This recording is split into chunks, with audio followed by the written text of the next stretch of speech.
At the Me Too movement, calling out the man she says sexually assaulted her. She says she is a victim, but also a survivor.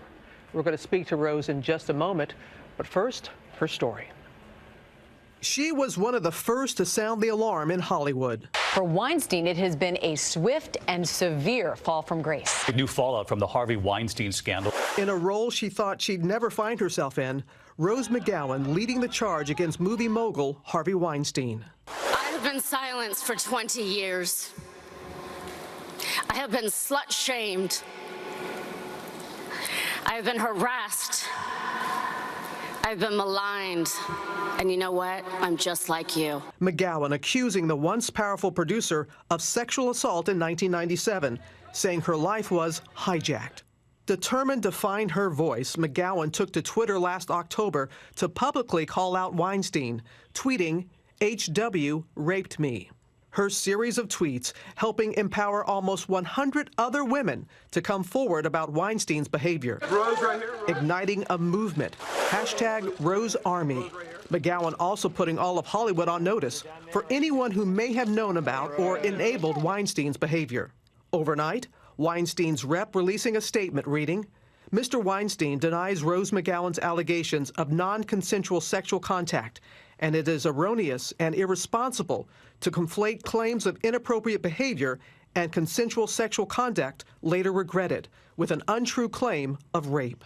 Not answering any questions, all right? Just leave us alone. A star on the rise, McGowan playing strong female characters in Scream. Even if help's coming, it's not going to be till daybreak. And Phantoms with Ben Affleck, both films produced by Weinstein.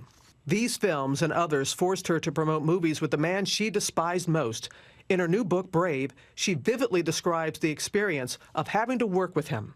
Quote, "I had to do press events with the monster and see photos of us together, his big fat paw pulling me into his body."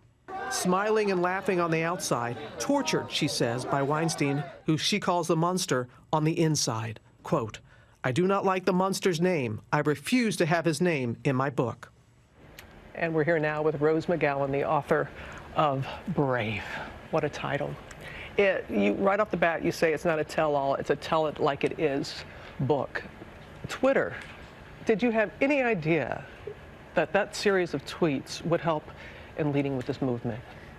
Why women don't report? Well, I put that out there as a clarion call. Come on, it's time, journalists, let's go. It was like I said everything but the name, so draw your conclusions, but even still the media would not report on it, and I knew they wouldn't because they had failed for so many years. You won't even use his name. It's an ugly name, I think we all know that. In the book. You go into great detail in the book talking about 1997, Sundance Film Festival. Walking into that hotel, what was going through your mind? Well, that morning I turned to the camera on my way in. There was a camera following me, MTV, a camera crew, a day in the life of Rose McGowan.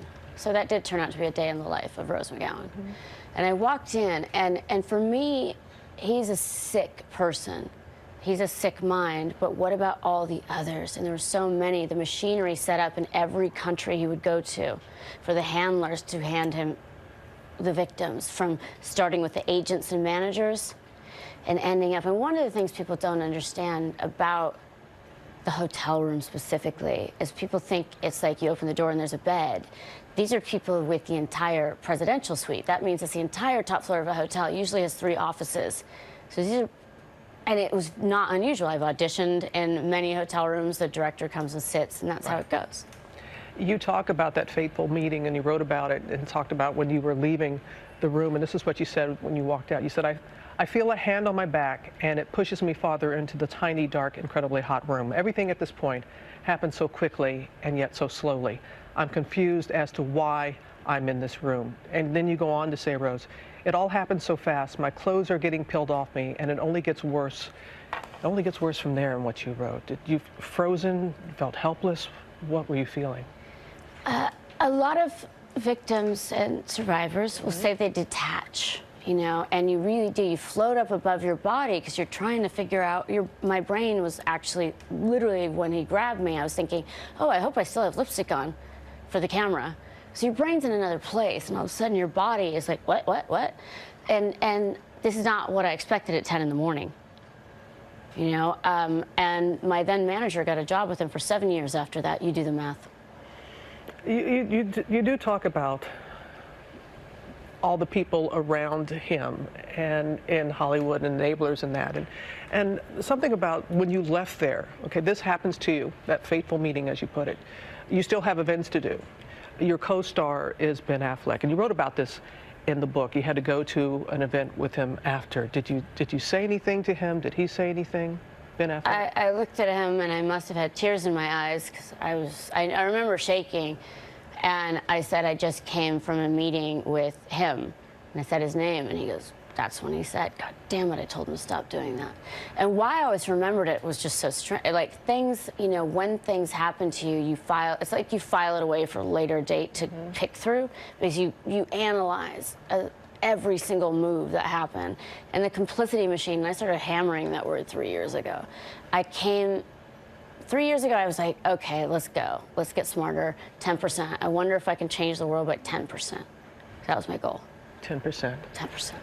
Ben Affleck did not, we tried to reach him for comment, but he has supported you. He had in the past in his comments and supporting you, but we did reach out to him, but we did not get a response. Everybody knew. You really believe that? I know that. I was there.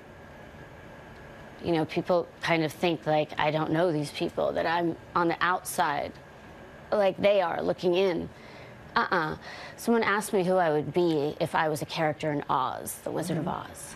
I was like, I would be the curtain. I would be the one that saw both sides, that nobody noticed, that was pretty and there just to be used and discarded when they were done. I was the curtain, but I absorbed all information from both sides, from both how to sell to the audience and both how to be sold. And you're pulling back that curtain. Why not?